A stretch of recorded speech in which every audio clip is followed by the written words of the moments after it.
Next हम technology पढ़ेंगे आज, दैट इज हमने क्लाउड कंप्यूटिंग पूरी पढ़ ली। आज हम पढ़ेंगे मोबाइल कंप्यूटिंग।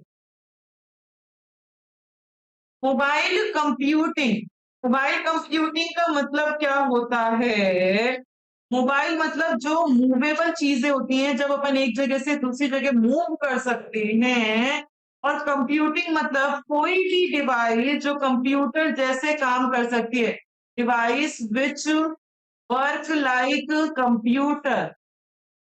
कोई भी डिवाइस जो कंप्यूटर के जैसे काम कर सकती है। अगर कोई डिवाइस मूवेबल डिवाइस है तो उसे क्या कहते हैं? अपन मोबाइल कंप्यूटिंग कह देते हैं। ये मोबाइल फोन सर्विसेज जैसा है। यहाँ पे आप कंप्यूटिंग कैपेबिलिटी को एक्सेस कर सकते हो। आपको कोई प्री डिफाइंड लोकेशन पे रहने की जरूरत नहीं है। कोई पर्टिकुलर नेटवर्क से अपने आप को कनेक्ट करने की जरूरत नहीं है। जब आप मूव करते हुए डेटा को शेयर कर सकते हो, एक्सचेंज कर सकते हो, ट्रांसफर और रिसीट ऑफ डेटा कर सकते हो, जब आप मूव कर रहे हो तब भी, तो उसे क्या कह देते हैं? अपन मोबाइल कंप्यूटिंग कह देते हैं। मोबाइल डिवाइसेस की हेल्प से, लैपटॉप, स्मार्टफोन्स की हेल्प से अगर आप डेटा को भेज पा रहे हो और डेटा को रिसीव, तो मैं मेरे फोन व्हाट्सएप से मैं मेरी डेटा को भेज भी सकती हूँ, व्हाट्सएप पे डेटा रिसीव भी कर सकती हूँ। लैपटॉप पे डेटा सेंड भी कर सकते हो, डेटा को रिसीव भी कर सकते हो। तो इस तरीके का जो काम अगर आप मूवेबल डिवाइसेस के थ्रू कर पा रहे हो तो उसे अपन क्या कह देते हैं? मोबाइल कंप्यूटिंग कह देते हैं। मोबाइल कंप्यूटिंग मतलब आप डेटा डेटा प्रोसेसिंग की सर्विसेज कहीं से कभी भी आप मूव करते हुए ये सर्विसेज को अवेल कर सकते हैं। एक जगह से दूसरी जगह मूव करते हुए आप ये सर्विसेज को अवेल कर सकते हैं। एग्जाम्पल कौन सी डिवाइसेस होती हैं जो मोबाइल डिवाइसेस होती हैं जिनके थ्रू आप ये कंप्यूटिंग कर सकते हो? लाइक आपके टैबलेट्स, आपका smartphone etcetera. Then components of mobile computing. Components में क्या चाहिए होगा? सबसे पहले तो मुझे मोबाइल फोन चाहिए होगा, स्मार्टफोन चाहिए होगा। तो स्मार्टफोन जो होता है, क्या मैं उसको टच करके देख सकती हूँ बच्चों? मोबाइल फोन को टच कर सकती हूँ, टच कर सकती हूँ मतलब वो चीज मेरे लिए क्या है? हार्डवेयर। अब जो स्मार्टफोन है वो क्या बिना एंड्रॉइड के चल सकता है? आप कितना भी महंगा आप आईफोन ले आए, पर उसके अंदर आईओएस नहीं है, उसका ऑपरेटिंग सिस्टम नहीं है। 2 लाख रुपए का भी फोन वो पड़ा है और उसके अंदर ऑपरेटिंग सिस्टम ही नहीं है, तो क्या वो आपके किसी भी काम का है? नहीं। आप उस पर कुछ भी कर सकते हो? नहीं कर सकते। तो उसको चलाने के लिए, हार्डवेयर को चलाने के लिए अपन को क्या जरूरत पड़ती है? सॉफ्टवेयर। सॉफ्टवेयर मतलब आपका जो ऑपरेटिंग सिस्टम होता है उसे अपन क्या कह देते हैं? सॉफ्टवेयर। ऑपरेटिंग सिस्टम मतलब जो मेरा एंड्रॉइड है, जो मेरा आईओएस है, उसे मैं क्या कहूंगी? Operating system. अब हार्डवेयर को सॉफ्टवेयर से कनेक्ट करने के लिए बीच में कई बार आपको किसकी जरूरत पड़ती है? इंटरनेट की। उस इंटरनेट को क्या कहा जाता है? कम्युनिकेशन कहा जाता है। तो ये 3 कंपोनेंट्स होते हैं मोबाइल कंप्यूटिंग के: mobile hardware, mobile software and mobile communication. तो कौन से कंपोनेंट्स हैं? Hardware, software and communication. सबसे पहले अपन पढ़ेंगे हार्डवेयर के बारे में। हार्डवेयर मतलब जिन चीजों को अपन टच कर कर देख सकते हैं, जैसे मेरे स्मार्टफोन्स वगैरह होते हैं, जिसके थ्रू अपन वो सर्विसेज को एक्सेस कर पा रहे हैं, मोबाइल सर्विसेज को, उसको क्या कहेंगे? हार्डवेयर। लाइक आपका लैपटॉप, आपका स्मार्टफोन, आपके टावर्स, आपके नेटवर्क डिवाइसेस। हार्डवेयर की क्या क्या कैरेक्टरिस्टिक्स होती है? आपका स्मार्टफोन है तो वो साइज, वो छोटा है, वो बड़ा है, वो ब्लैक कलर का है, वो ब्लू कलर का है, उसका साइज, उसका वेट कितना है, उसमें कौन सा माइक्रो प्रोसेसर काम में ले रहे हो? माइक्रो प्रोसेसर का मतलब क्या होता है बच्चों? उसके अंदर कौन सा प्रोसेसर है? जैसे एंड्रॉइड के भी वर्जन आते हैं कि छोटा, जैसे i3 है या i5 है या i7 वाला है। तो एंड्रॉइड कम वाला प्रोसेसर है या ज्यादा स्पीड वाला है? जितना महंगा, जितना अच्छा प्रोसेसर होगा हमेशा उतना ही महंगा फोन होता है। बाकी फोन में एक्स्ट्रा कोई फीचर्स में खास नहीं होते हैं। कि प्राइमरी स्टोरेज कितनी है, मतलब उसके अंदर रैम कितनी है। सेकेंडरी स्टोरेज मतलब उसकी हार्ड डिस्क कितनी है। ये सारे कैरेक्टरिस्टिक्स होते हैं किसी भी आपकी हार्ड डिस्क के, हार्डवेयर के, ये सारे कैरेक्टरिस्टिक्स होते हैं। तो स्क्रीन का साइज कितना है? फोन छोटी सी स्क्रीन का या बड़ी स्क्रीन का फोन है आपका? फिर कैसे अपन इनपुट डाल सकते हैं, उसका आउटपुट कैसे जनरेट होगा, कि ड्यूरेबिलिटी ऑफ द डिवाइस, वो कितने लंबे समय तक चल सकता है, उसमें मैं और कितना एक्सपैंड कर सकती हूँ। अगर मुझे रैम एक्सपेंड करनी है तो मैं और कितना एक्सपेंड कर सकती हूँ। ये सारे कैरेक्टरिस्टिक्स होते हैं किसी भी हार्डवेयर डिवाइस। ये डिवाइसेस पे कुछ रिसेप्टर्स लगे हुए रहते हैं। रिसेप्टर्स मतलब जो चीज रिसीव कर सकते हैं, वो सेंस भी कर सकते हैं और रिसीव भी कर सकते हैं सिग्नल्स। अगर क्योंकि अगर एक स्मार्टफोन को दूसरे स्मार्टफोन से बात करनी है तो वो सिग्नल के थ्रू होती है बच्चों, हमारी लैंग्वेज के थ्रू तो ना बातें होती है, सिग्नल के थ्रू होती है। तो इस डिवाइस में रिसेप्टर्स लगे हुए रहेंगे जो सेंस कर पा रहे हैं, हाँ सिग्नल आने वाला है, उन सिग्नल्स को वो क्या कर लेंगे, रिसीव कर लेंगे। तो हर एक हार्डवेयर डिवाइस में रिसेप्टर्स लगे हुए रहते हैं जो सिग्नल्स को रिसीव कर पाते हैं। ये डिवाइसेस जो होती है वो फुल ड्यूप्लेक्स मोड में काम करते हैं। अब ये फुल ड्यूप्लेक्स क्या होता है? फुल ड्यूप्लेक्स मतलब देखो, एक होता है आपका हाफ ड्यूप्लेक्स। हाफ ड्यूप्लेक्स का मतलब ये सेंडर है, ये रिसीवर है। सेंडर सेंड भी कर पा रहा है और सेंडर रिसीव भी कर पा रहा है, but one work at a time, एक बार में एक ही काम कर पा रहा है। जैसे कि आपका जो वॉकी टॉकी होता है, बच्चों वॉकी टॉकी क्या होता है? बात करते हैं जो पुलिस वाले लोग होते हैं, जब वो बोल रहे हैं तब वो सुन नहीं सकते उसी वॉकी टॉकी पे, और जब वो सुन रहे हैं तब वो बोल नहीं सकते। वो काम दोनों कर सकते हैं एक ही वॉकी टॉकी से, वो सुन भी सकते हैं और वो बोल भी सकते हैं, पर एक बार में वो एक ही काम कर सकते हैं। उसे कहते हैं half duplex mode. Full duplex का मतलब क्या होता है? जो आप अपने फोन से करते हो, सेंडर रिसीवर, सेंडर उसी टाइम पे सेंड भी कर पा रहा है, रिसीव भी कर पा रहा है, सेम टाइम पे दोनों काम कर पा रहा है। मैं फोन से बात कर रही हूँ, बात करते वक्त मैं बोल भी रही हूँ और सामने वाला कुछ बोल रहा है तो मैं उसको सुन भी पा रही हूँ। दोनों काम अपन एक साथ कर सकते हैं। सेंडिंग का काम भी उसी टाइम पे कर सकते हैं, रिसीविंग का काम भी उसी टाइम पे कर सकते हैं। उसे क्या कहते हैं? Full duplex mode. तो हार्डवेयर डिवाइसेस जो होती हैं, चाहे लैपटॉप्स हो चाहे आपके स्मार्टफोन्स हो, ये फुल ड्यूप्लेक्स मोड में काम करते हैं। फुल ड्यूप्लेक्स मोड मतलब वो लोग सेंड और रिसीव जो है वो एक ही टाइम पे कर पा रहे हैं। तो सबसे पहला कंपोनेंट अपन ने मोबाइल कंप्यूटिंग का क्या पढ़ा? Mobile hardware. हार्डवेयर मतलब जो डिवाइसेस के थ्रू आप एक्सेस कर पा रहे हो मोबाइल सर्विसेज, लाइक आपके स्मार्टफोन्स, आपके लैपटॉप्स एक्सेट्रा। इनके कैरेक्टरिस्टिक्स होती हैं क्या? इनका साइज, इनका वेट, इनके अंदर प्रोसेसर, इनकी स्क्रीन का साइज, इनका कितनी रैम है, इसमें कितनी हार्ड डिस्क है, मन से लिख सकते हो 2-4 लाख।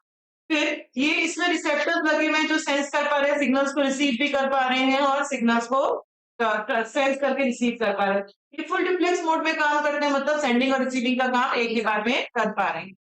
फिर नेक्स्ट अपना कौन सा कंपोनेंट है? Mobile software. सॉफ्टवेयर मतलब जो ऑपरेटिंग सिस्टम उस हार्डवेयर को चलाने के लिए चाहिए, उसे क्या कहते हैं अपन? मोबाइल सॉफ्टवेयर कहते हैं।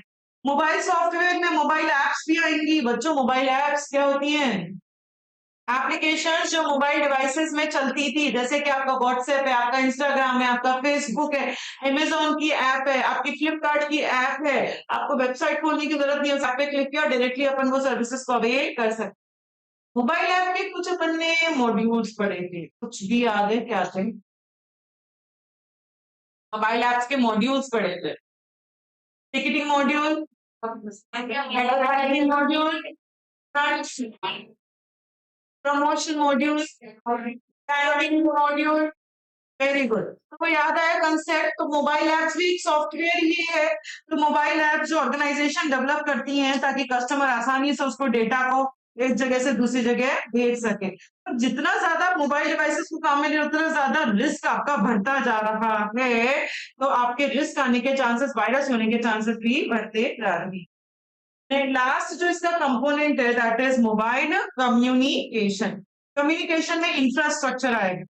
Infrastructure use for reliable and smooth mobile communication, ताकि एकदम रिलायबल कम्युनिकेशन हो सके। रिलायबल मतलब जिन चीजों पे भरोसा किया जा सकता है, कुछ भी गलत नहीं होगा। उसके लिए वहां पे कुछ प्रोटोकॉल्स काम में लिए जाते हैं। प्रोटोकॉल्स का मतलब रूल्स। कि रूल्स हैं कि आपको इसी रूल के अकॉर्डिंग यहाँ पे ये डेटा भेजना है ताकि उसमें कोई गलती ना हो। कि बैंडविड्थ कितनी, क्या डेटा कैरिंग कैपेसिटी होनी चाहिए, स्पीड होनी चाहिए। यहाँ पे डेटा फॉर्मेट भी डिफाइंड हो जाता है कम्युनिकेशन के अंदर। फॉर्मेट का मतलब, डेटा फॉर्मेट मतलब अगर कोई नेम है तो उसका फॉर्मेट क्या होगा? वो अल्फाबेट का होगा। अगर कोई एज है तो वो कैसी होगी? न्यूमेरिक में होगी। एज कभी आप अल्फाबेट में नहीं देख सकते। अगर कोई एड्रेस है तो वो कैसा हो जाएगा? अल्फा न्यूमेरिक हो जाएगा। अगर आपकी डेट है तो मैंने उसका फॉर्मेट बता दिया, मेरी डेट कैसे स्टोर होगी, DDMFYY के फॉर्मेट में स्टोर होगी। इन सब चीजों को डेटा का फॉर्मेट कहते हैं। ये जो डेटा फॉर्मेट है वो भी यहीं पे डिफाइंड हो जाता है कम्युनिकेशन में। सिग्नल्स यहाँ पे डिवाइसेस के पास जाते हैं, जो डिवाइसेस उसको सेंड और रिसीव कर पाती हैं। मोबाइल कम्युनिकेशन मतलब कम्युनिकेट करने के लिए सिग्नल्स आएंगे, और किसके पास जाएंगे सिग्नल्स, डिवाइसेस के पास, जो डिवाइसेस या तो सेंड करना चाहती हैं या रिसीव करना चाहती हैं। तो अपन ने ये 3 कंपोनेंट्स पढ़ लिए मोबाइल कंप्यूटिंग के। क्या क्या थे? पहला कंपोनेंट क्या था? मोबाइल हार्डवेयर मतलब जिस डिवाइस को एक्सेस कर पा रहे, जैसे कि for example laptop, smartphone etcetera. यहाँ रिसेप्टर्स लगे हुए हैं जो सेंस कर कर रिसीव कर पा रहे हैं। ये फुल डुप्लेक्स मोड में काम करता है, सेंडिंग और रिसीविंग का काम स्टार्ट कर पा रहा है। फिर मोबाइल सॉफ्टवेयर मतलब ऑपरेटिंग सिस्टम की बात करोगे, और मोबाइल एप्स की बात करोगे जो ऑर्गेनाइजेशंस बनाती हैं ताकि कस्टमर आसानी से उसको यूज में ले सकेगी। बट इसमें रिस्क मालवेयर आने के चांसेस भी हो गए हैं। फिर मोबाइल कम्युनिकेशन मतलब इंफ्रास्ट्रक्चर, ताकि स्मूथ और रिलायबल कम्युनिकेशन हो सके। Infrastructure includes protocols and etcetera. यहाँ पे डेटा का फॉर्मेट भी बताया जाएगा, और सिग्नल्स जो है वो ट्रांसमिट उन डिवाइसेस के पास चल जाएंगे जो सेंड या रिसीव करना चाहते। मोबाइल कंप्यूटिंग का मतलब क्या था बच्चों? मोबाइल कंप्यूटिंग जिन डिवाइसेस के थ्रू आप मूव करते हुए भी सेंडिंग और रिसीविंग का काम कर पा रहे हो तो उसे क्या कहते हैं? मोबाइल कंप्यूटिंग कह देते हैं। Then working of mobile computing, ये आपको खुद को रीड करना है। रीड मतलब खुद को ही अगर लर्न करने लायक लगता है तो लर्न भी खुद ही को ही करना है। ये मैं नहीं पढ़ाऊंगी, आपको समझ में आ जाएगा कि किस तरीके से आप काम करते हो। फिर अपन पढ़ेंगे बेनिफिट्स ऑफ मोबाइल कंप्यूटिंग, उसकी मेमोरी टेक्निक लिखो। बेनिफिट्स ऑफ मोबाइल कंप्यूटिंग की मेमोरी टेक्निक लिखो। Reduce work productivity in remote areas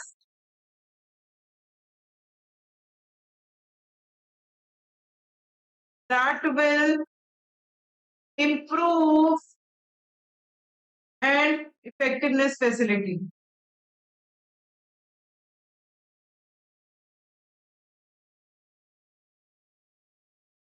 Reduce work productivity in remote areas that will improve effectiveness facility.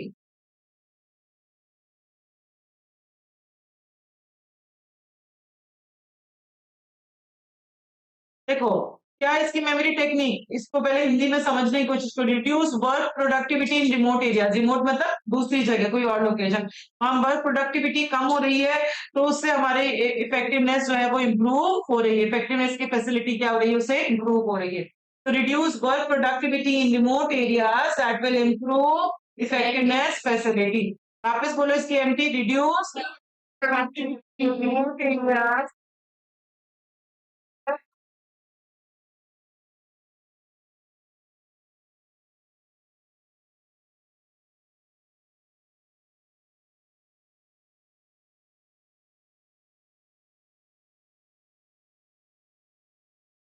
पहले वर्क फ्रॉम एनीवेयर, वर्क से work from anywhere. Mobile computing है मतलब आप laptop के through, आप smartphone के through काम कर पा रहे हो, तो आप कहीं से कोई भी काम कर सकते हो।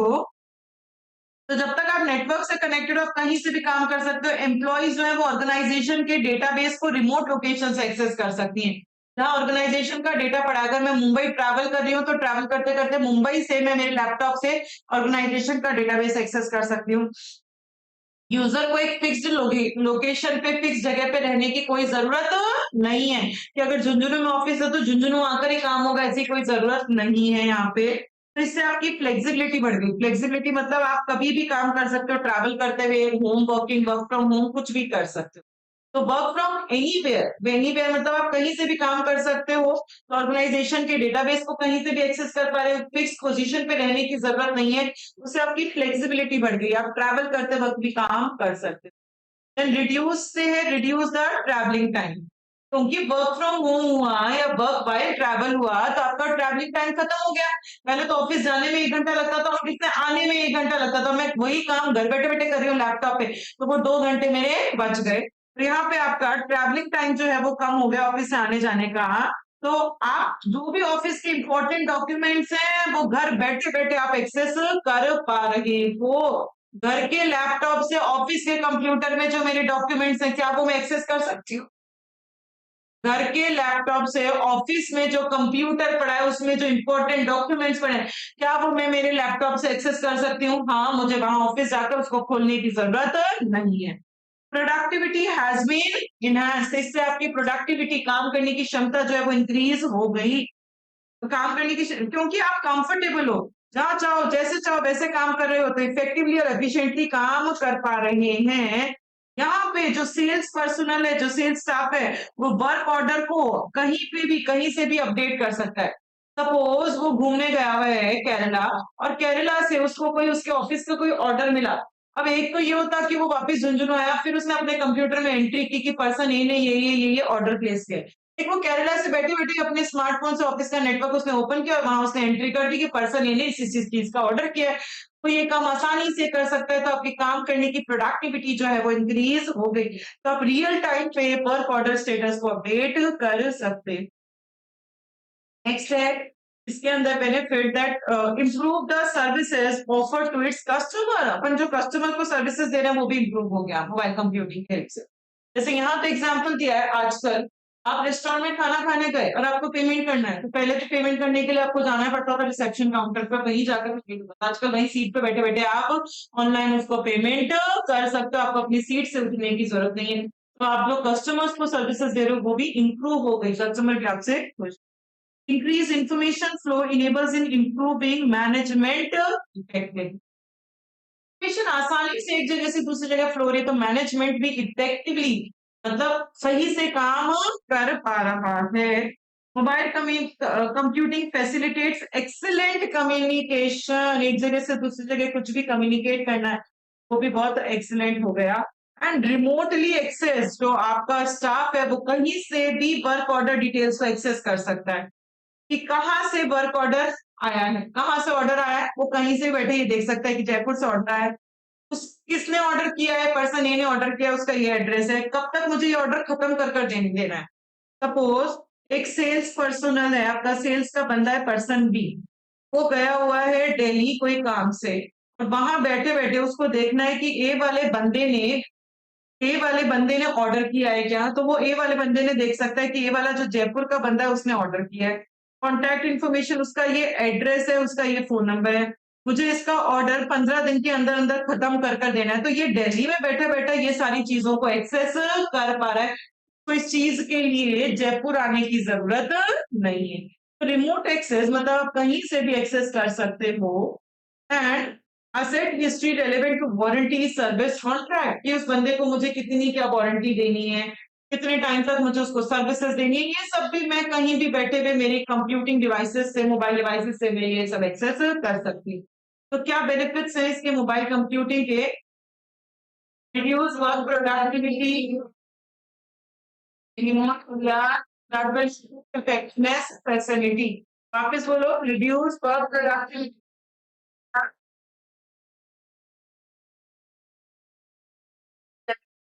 रिड्यूस मतलब रिड्यूस द ट्रैवलिंग टाइम। आपका ट्रैवलिंग टाइम खत्म, ऑफिस आने जाने का समय खत्म हो गया, आप ऑफिस के इंपॉर्टेंट डॉक्यूमेंट्स आप कहीं से भी एक्सेस कर पा रहे हैं। रिड्यूस वर्क प्रोडक्टिविटी, वर्क मतलब वर्क फ्रॉम एनीवेयर, कहीं से भी आप काम कर सकते हो। तो क्या था फर्स्ट पॉइंट के अंदर, कहीं से भी आप काम कर सकते हैं। ऑर्गेनाइजेशन के डेटाबेस को एक्सेस कर सकते हो, कोई फिक्स पोजीशन पे रहने की जरूरत नहीं है, आपकी फ्लेक्सिबिलिटी कर लो। वर्क प्रोडक्टिविटी, प्रोडक्टिविटी भी आपकी इंक्रीज हो गई है क्योंकि आपको कंफर्टेबल एनवायरनमेंट मिल रहा है, आप वर्क ऑर्डर की डिटेल्स रियल टाइम पे अपडेट कर सकते हैं। दैट विल इम्प्रूव मतलब improve the services. For example customer seat पे बैठे बैठे काउंटर पे बैठे बैठे पेमेंट कर पा रहा है। इम्प्रूव इफेक्टिवनेस फैसिलिटी, इफेक्टिवनेस मतलब मैनेजमेंट की इफेक्टिवनेस हो गया क्योंकि इन्फॉर्मेशन का फ्लो अच्छा है।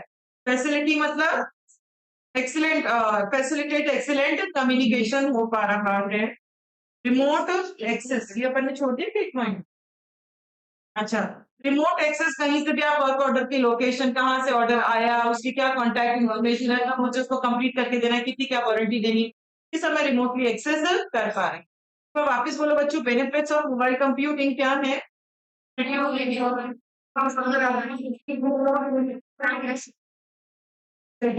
Reduce the travelling important documents को कहीं से भी एक्सेस कर सकते हैं। वर्क मतलब बैकग्राउंड इसको एक्सेस कर सकते हो, कोई फिक्स पोजीशन की जरूरत नहीं है, की है। प्रोडक्टिविटी इनहांस हो रही है क्योंकि आप कंफर्टेबल एनवायरनमेंट में काम कर पा रहे थे, इफेक्टिवली एफिशिएंटली काम कर। दैट इन रिमोट एरियाज मतलब कहीं से भी ऑर्डर की डिटेल्स कहाँ से ऑर्डर करना है, क्या उसकी कॉन्टैक्ट इन्फॉर्मेशन है, ये सब एक्सेस कर सकते हैं। That will improve मतलब improve the service of the customer, जो तक कस्टमर को के जाने की जरूरत नहीं है।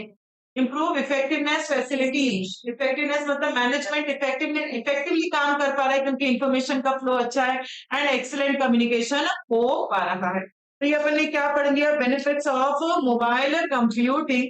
नेक्स्ट अपन पढ़ेंगे लिमिटेशंस ऑफ मोबाइल कंप्यूटिंग। क्या उसके लिमिटेशंस हैं?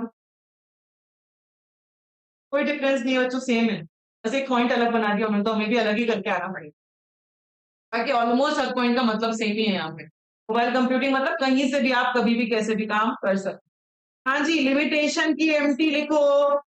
हैविंग बीएसटी को रीड कैसे करेंगे अपन? Best.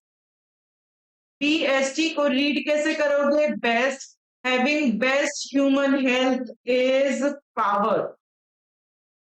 Having best human health is power. P stands for insufficient bandwidth. S stands for security. T stands for transmission interference. but वाक्य आ जाएगा। Having best human health is power. T for transmission interference.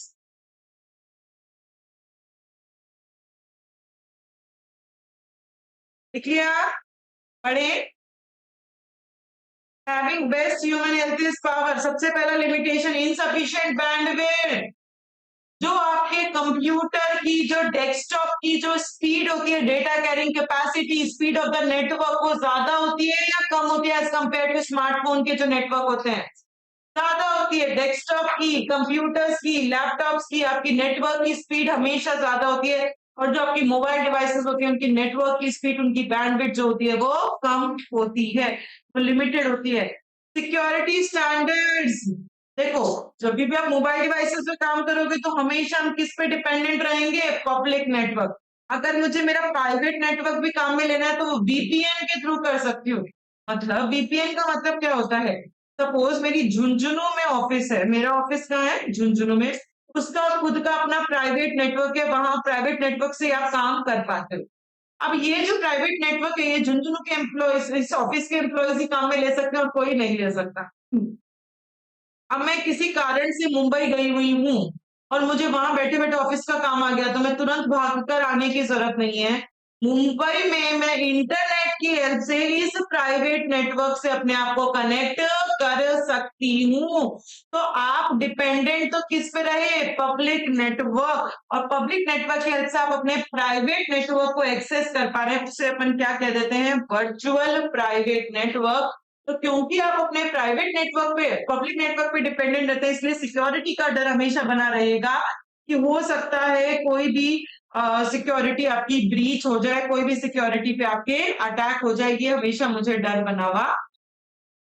Power consumption, अगर आपके पास कोई power outlet मतलब इस तरीके का जहां पर स्विचेस होते हैं, जहां इलेक्ट्रिसिटी सप्लाई मिलती है, या जनरेटर्स नहीं है, तो आपकी जो कंप्यूटर्स है वो किस पे डिपेंड करेंगे? सिर्फ उसकी बैटरी पे डिपेंड करते हैं। आपका स्मार्टफोन है, लाइट चली गई तो बैटरी जितनी होती देर चलेगा, बैटरी नहीं तो वो बंद हो जाएगा। लैपटॉप है, कुछ भी मेरे पास सोर्स नहीं है जिसमें मैं उसमें इलेक्ट्रिसिटी पास ऑन कर सकती, तो जितनी भी उसमें बैटरी होती देर तक तो चलेगा, उसके बाद वो बंद हो जाएगा।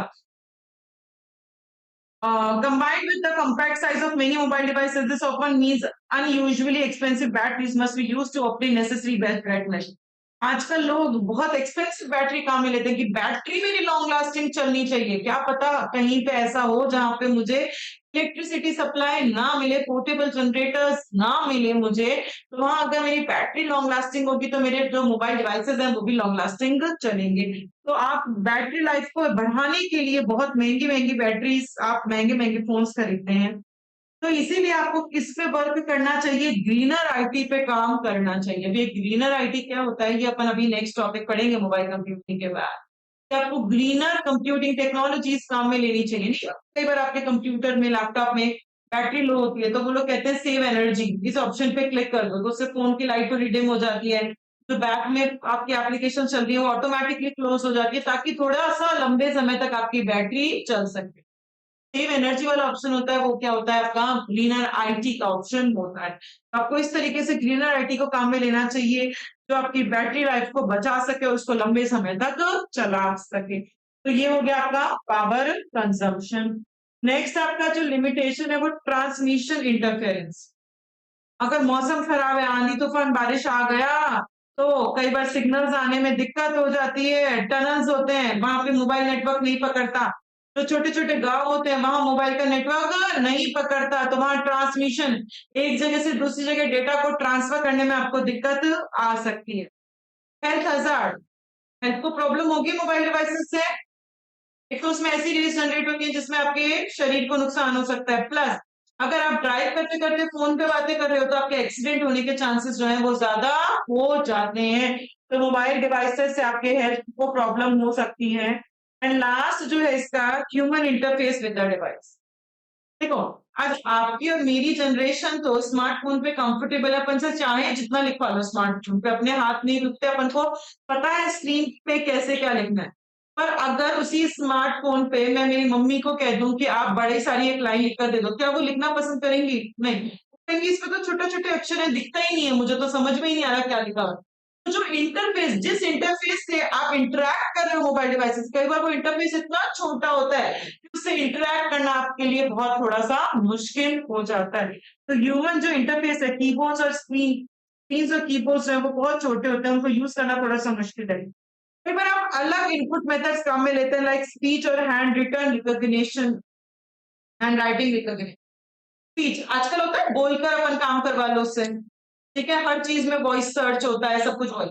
अब बड़े लोगों को ये सब यूज़ करना कम आता है। तो उनको मैंने बोल दिया अगर वॉइस कर आप वो चालू कर लो, आपको लिखना नहीं आ रहा, तो वो बोलना नहीं आएगा, उनको मुझे सिखाना पड़ेगा कि पहले ये ऑप्शन दबाओ, फिर आप इसको ऐसे कर बोल सकते हो। तो चाहे वो स्पीच वाला इनपुट मेथड काम में ले रहे हो, चाहे हैंड राइटिंग रिकॉग्निशन, कई डिवाइसेज़ में आप अपने फ्रीली लिखकर वो डिवाइस उसको रीड कर उस चीज़ को ओपन कर दे देती है। तो वो चीज़ें भी आपको उसके लिए सीखना पड़ता है, तो वो थोड़ा-सा मुश्किल हो जाता है। तो ये सारे डिसएडवांटेजेस हैं मोबाइल कंप्यूटिंग के। क्या-क्या पढ़े इसकी एमटी क्या है? Having best human health is power.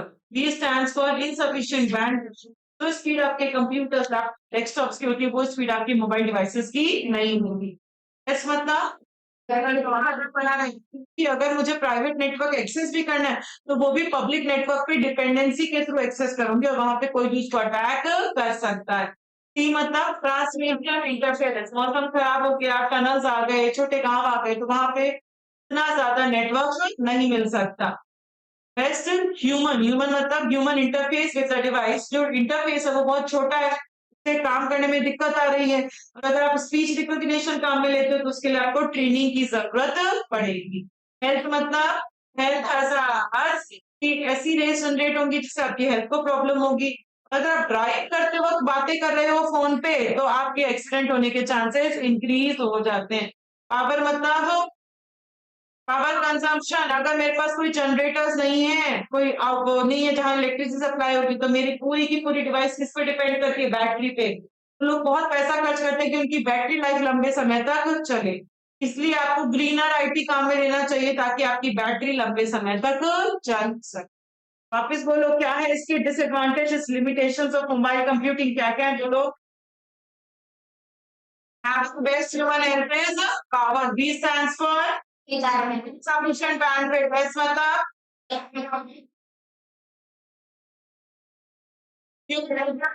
Device, health मतलब सरकार, पावर मतलब वेरी गुड।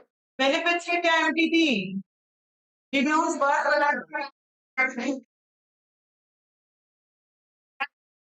मतलब रिड्यूस ट्रैवलिंग टाइम वर्क मतलब work from productivity can be remote area से आप कुछ भी एक्सेस कर सकते हो दैट विल इम्प्रूव मतलब improve the customer service improve effectiveness facility effectiveness मतलब मैनेजमेंट कैपेसिटी मतलब एक्सलेंट कम्युनिटी वेरी गुड बैठ जाओ बच्चों नेक्स्ट हम टेक्नोलॉजी पढ़ेंगे दैट इज ग्रीन कंप्यूटिंग क्या होगा बच्चों ग्रीन कंप्यूटिंग का मतलब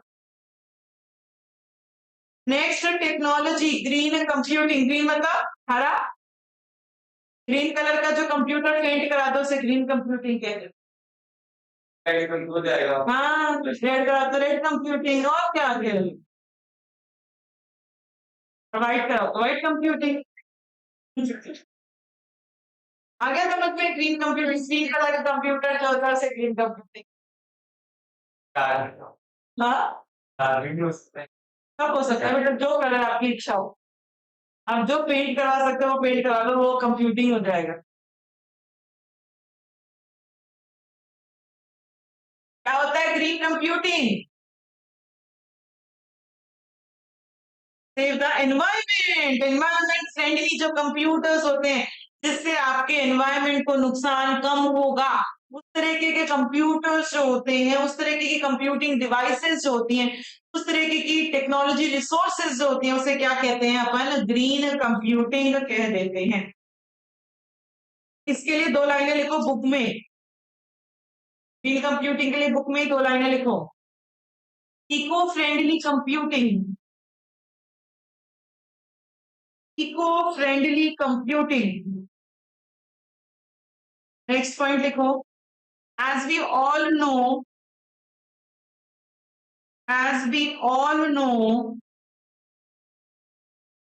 lot of natural resources are used to make computers and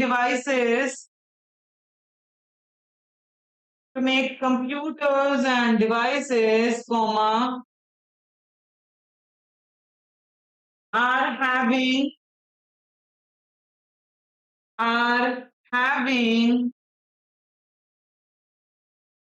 adverse impact on the environment.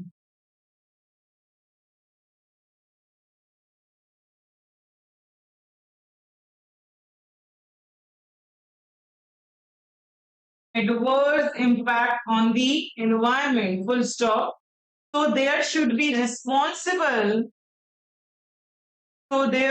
be responsible and environment friendly. There should be responsible and environment friendly usage of computers. Full stop. देखो कोई भी जो computer बनता है ये बहुत बहुत बहुत ज्यादा नेचुरल रिसोर्सेज का कंजम्पशन का अब हमारे काम का कंप्यूटर नहीं है हम तो उसको डस्टबिन में डाल देते हैं पर वो डिस्पोज नहीं होता वो रिसाइकिल नहीं होता आपको ऐसे कंप्यूटर्स या ऐसी रिसोर्सेज को काम में लेना चाहिए जिससे आपके एनवायरनमेंट को नुकसान कम हो और आप उसको रिसाइकिल कर सको ताकि आपके एनवायरनमेंट को नुकसान कम से कम से क्या कह देते हैं अपन ग्रीन कंप्यूटिंग कह देते हैं तो कंप्यूटर्स हमें पता है बहुत सारे नेचुरल रिसोर्सेज यूज में लेते हैं उनको बनाने के लिए बहुत ज्यादा रॉ मटेरियल चाहिए उनको चलाने के लिए बहुत ज्यादा इलेक्ट्रिसिटी चाहिए और जब उनको डिस्पोज करना होता है जब उनकी लाइफ खत्म हो गई तो भी मुझे दिक्कत आती है मैं कहाँ फेंकूं कचरे में डस्टबिन में डाल दूंगी तो वो डिस्पोज नहीं हुआ वो खत्म नहीं हुआ कंप्यूटर डाल दिया तो उसको रिसाइकिल करने की भी पॉलिसीज होनी चाहिए जब आप उसको बना रहे हो तब बहुत ज्यादा रॉ मटेरियल चाहिए यूज में ले रहे हो तो बहुत ज्यादा इलेक्ट्रिसिटी चाहिए जब उसकी लाइफ खत्म हो गई तो उसको मैं कैसे डिस्पोज करूं ये सारी दिक्कतें बहुत ज्यादा आती इसीलिए उसकी डिजाइनिंग उसकी मैन्युफैक्चरिंग उसका यूजिंग उसका डिस्पोजिंग ये सब चीजें जो हैं वो ऐसी होनी चाहिए जिससे एनवायरनमेंट को मिनिमम या बहुत कम इम्पैक्ट। तो आप कोई भी कंप्यूटर बनाओ, बनाते वक्त डिजाइन, उसका मैन्युफैक्चर, उसका यूज, उसका डिस्पोज तरीके से होना चाहिए कि एनवायरनमेंट पे मिनिमम या नो इम्पैक्ट पड़े। चाहे कुछ भी बना रहे हो, चाहे सर्वर्स बना रहे हो, चाहे मॉनिटर्स, चाहे प्रिंटर्स, चाहे स्टोरेज, चाहे नेटवर्क, कुछ भी बनाते वक्त ये ऐसी चीजें डिजाइन मैन्युफैक्चरिंग करो, उनको यूज में लो, डिस्पोज करो, ताकि एनवायरनमेंट के ऊपर उनका इम्पैक्ट कम से कम पड़ सके। कंसेप्ट समझ में आ रहा है? ग्रीन कंप्यूटिंग का मतलब हम ऐसे कंप्यूटर्स बनाएंगे, ऐसे उस तरीके से यूज में लेंगे, तरीके से उनको डिस्पोज करेंगे ताकि वो एनवायरनमेंट फ्रेंडली हो, एनवायरनमेंट को उनकी वजह से नुकसान कम से कम हो सके। Objective of green computing is to reduce the use of. क्यों करते हैं ग्रीन कंप्यूटिंग? ताकि हजार्डियस मटेरियल कम से कम काम में लो, एनर्जी एफिशिएंसी मतलब मैक्सिमाइज उसकी एनर्जी जो है वो ज्यादा हो सके, रिसाइक्लेबिलिटी होनी चाहिए, बायोडिग्रेडेबिलिटी होनी चाहिए जो प्रोडक्ट खराब हो गए, और फैक्ट्री वेस्ट कम से कम जनरेट होना चाहिए।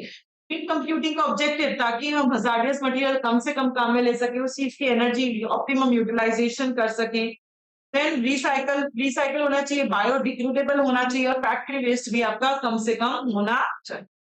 अब ग्रीन कंप्यूटिंग की बेस्ट प्रैक्टिसेस, प्रैक्टिसेस मतलब यहाँ पे अपन क्या पढ़ेंगे? स्टेप्स। स्टेप्स मतलब आपको क्या सीक्वेंस में ही ये सारे स्टेप्स याद करने हैं। इसकी मेमोरी टेक्निक लिखो स्टेप्स की, पर PER, PQER, पर होता है पर, एज पर, PER, और इसमें P 3 बार है, इसमें PQ स्टेप्स हैं। हाँ, बेस मान लो, स्टेप्स मान लो, बेस्ट प्रैक्टिसेस मान लो, ये सब। P स्टैंड्स फॉर, फर्स्ट वाला P का मतलब क्या है? प्लान। फिर P मतलब परचेज, वो तो कोई भी P में कुछ भी डालो। P मतलब पेपर कंजम्पशन, और E मतलब एनर्जी, और R मतलब recycle.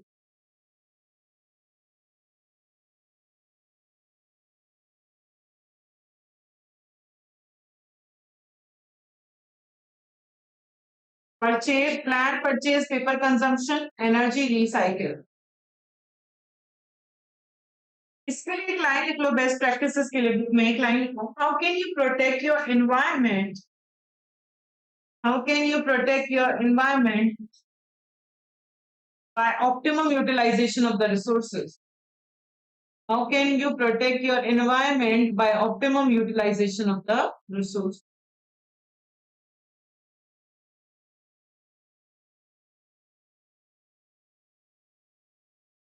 How can you protect your environment by optimum utilization of the resource?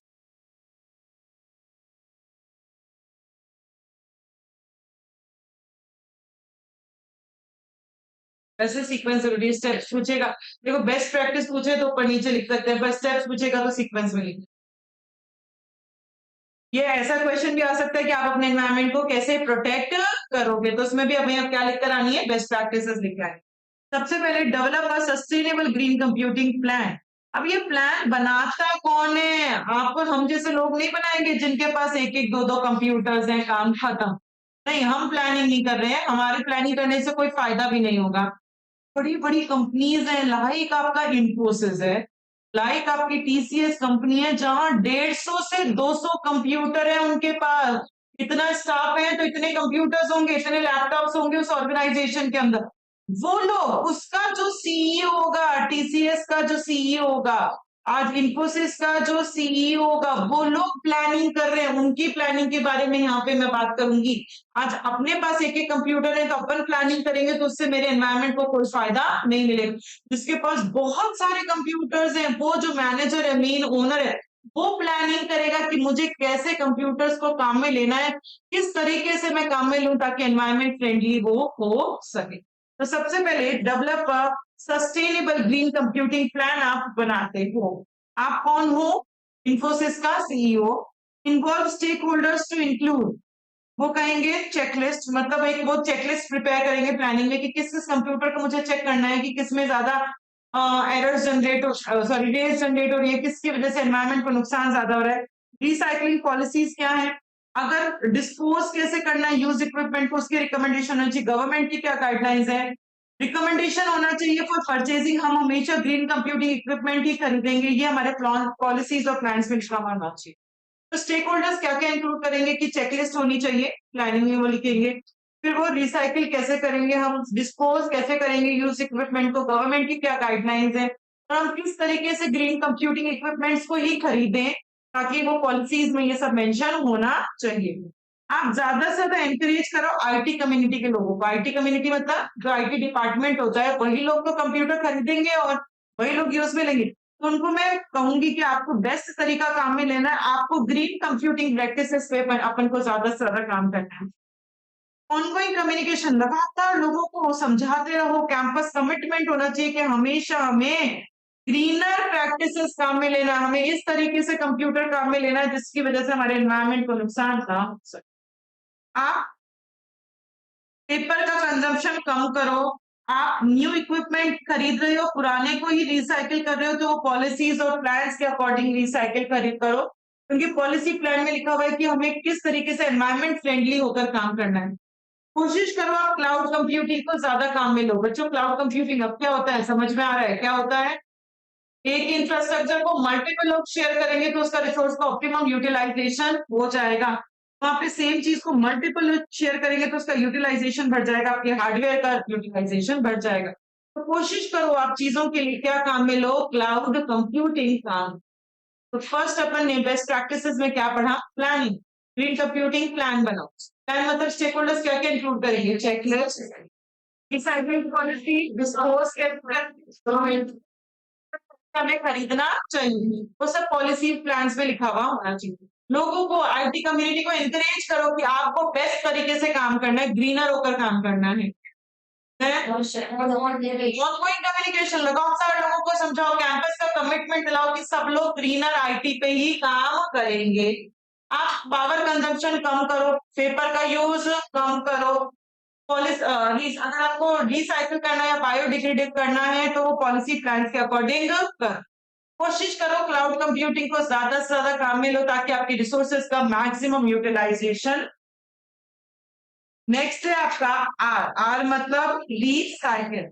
आप अपने ई वेस्ट को अकॉर्डिंग करो, ई वेस्ट को डिस्पोज करो according to the central, state या लोकल रेगुलेशंस के अकॉर्डिंग डिस्पोज करो। तो भी अनवांटेड इक्विपमेंट है या यूज इक्विपमेंट है, उनको एनवायरमेंट फ्रेंडली मैनर में आप उसको डिस्पोज करो, डिस्कार्ड करो। मैन्युफैक्चरर्स हमेशा safe end of the life management offer करना चाहिए। जिससे भी खरीद रही हूँ वो मुझे ये समझाए, वो इस तरीके का कंप्यूटर बनाएगा कि अगर ये कंप्यूटर खराब हो गया तो आपको इस तरीके से इसकी लाइफ को एंड करना है ताकि उससे एनवायरमेंट को नुकसान ना हो सके। रिसाइकिल करो through the manufacturing recycling services. जो मैन्युफैक्चर कहता है कि आपको ये करना है, वो ही काम करके अपने प्रोडक्ट को रिसाइकिल करो। रिसाइकिल मतलब डिस्पोज करो according to the government regulations. Dispose करो एनवायरमेंट फ्रेंडली मैनर में, आप उसको डिस्कार्ड करो, डिस्पोज करो। Manufacturer safe end of the life उसको ऑफर करेगा, उसी अकॉर्डिंग अपन उसको डिस्पोज कर देंगे। Then make environmentally sound purchase decision. आप अगर कुछ नया खरीद रहे हो, कोई भी कंप्यूटर, कोई भी लैपटॉप, कोई भी डिवाइस, एनवायरमेंट को ध्यान में रखते हुए खरीदो जिसकी वजह से आपके एनवायरमेंट को नुकसान कम से कम होगा। तो आप जो भी कंप्यूटर्स खरीद रहे हो एनवायरमेंट को ध्यान में रखते हुए खरीदो। Provide a clear, consistent set of performance criteria for the design of it. मतलब आपको कुछ खरीदना है तो आप बहुत क्लियर होने चाहिए। मैं खरीदेंगी दुकान पे, मैंने उसको क्लियरली कह दिया मुझे ऐसा ही कंप्यूटर खरीदना है जिससे एनवायरमेंट को नुकसान कम हो, मुझे ऐसा ही कंप्यूटर खरीदना है जिसमें पावर कंजम्पशन कम हो। जैसे एसीज होते हैं ना, 5 स्टार 4 स्टार, तो मैं बहुत क्लियर हूँ इस चीज के लिए कि मुझे 5 स्टार एसी ही लेना है ताकि इलेक्ट्रिसिटी का कंजम्पशन कम हो। मुझे ये वाला ही कंप्यूटर खरीदना है जिसमें मेरा इलेक्ट्रिसिटी का कंजम्पशन कम। आप क्लियर रहो। Recognize the manufacturer efforts to reduce the environmental impact of the products by reducing or eliminating environmental sensitive materials, designing for longevity and reducing packaging. ये क्या कहते हैं? आप ऐसे मैन्युफैक्चरर्स ढूंढो जिन्होंने मेहनत की है, जिन्होंने एनवायरमेंट फ्रेंडली कंप्यूटर्स बनाए हैं, उनको ढूंढो कि ये मैन्युफैक्चरर्स, उनसे सामान खरीदो जिन्होंने पैकेजिंग पैकिंग का मटेरियल कम काम में लिया होगा तभी तो एनवायरमेंट फ्रेंडली हुआ। जिनके कंप्यूटर की लाइफ लॉन्ग लास्टिंग और लॉन्जिटिविटी हो, आप ऐसी मैन्युफैक्चरर से सामान खरीदो जो एनवायरमेंट फ्रेंडली कंप्यूटर बनाकर देगा। आप सर्वर और स्टोरेज वर्चुअलाइजेशन काम में लो। ये अपन क्या होता है, वर्चुअलाइजेशन अपना पढ़ा हुआ नहीं है, तो जब अभी वर्चुअलाइजेशन टेक्नोलॉजी पढ़ेंगे तो ये आपको लाइन समझ में आ जाएगी। ये वाली लाइन एक बार बोलूंगी। तो अपन ने क्या पढ़ा, परचेज। आप कैसा सामान खरीदोगे, क्लियर होनी चाहिए कि मुझे ऐसे परफॉर्म करने वाला डिवाइस चाहिए। ऐसे मैन्युफैक्चरर को रिकॉग्नाइज करो जिन्होंने मेहनत की है, एनवायरमेंट फ्रेंडली डिवाइसेस बनाए हैं, उन्होंने पैकिंग का मटेरियल भी कम काम में लिया। ठीक है, नेक्स्ट है इसके अंदर आपका that is reduce paper consumption. Paper का यूज भी कम आना चाहिए, अभी तो एनवायरमेंट फ्रेंडली चीजें हो पाएंगी, वो डिवाइस आपकी एनवायरमेंट फ्रेंडली हो पाएगी, इको फ्रेंडली हो पाएगी। तो पेपर का कंजम्पशन कम कैसे करोगे, ईमेल करके। मुझे किसी को कुछ बोलना है तो मैं एक तो लेटर लिख कर दूं और एक ईमेल कर दूं। ईमेल करूंगी तो पेपर बच जाएगा। ट्रैक चेंजेस काम में लो, जो मैं अभी कर रही हूँ, मैं हाइलाइटर कर रही हूँ ना बच्चों येलो से। अगर यही चीज मैं हार्ड कॉपी में कर रही होती और फिर मुझे हटाना होता उस चीज को, तो फिर मुझे नया पेज ही प्रिंट करवाना होता। तो आप कोशिश करो कि आप ट्रैक चेंजेस काम में लो, ना कि रेडलाइन करो पेपर के ऊपर।